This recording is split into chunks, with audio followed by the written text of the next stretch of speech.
Herkese merhaba arkadaşlar, kanalıma hoş geldiniz. Yepyeni bir videoyla karşınızdayım. Arkadaşlar, bugünkü videomuzda başarılı ve karizmatik oyuncumuz Can Yaman'dan yepyeni görüntüler geldi. Ben de bu muhteşem görüntüleri sizler için YouTube kanalımda video halinde sunuyorum.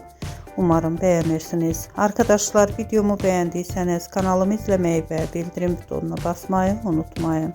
Şimdilik benden bu kadar olsun. Yeni videomuzda görüşmek üzere.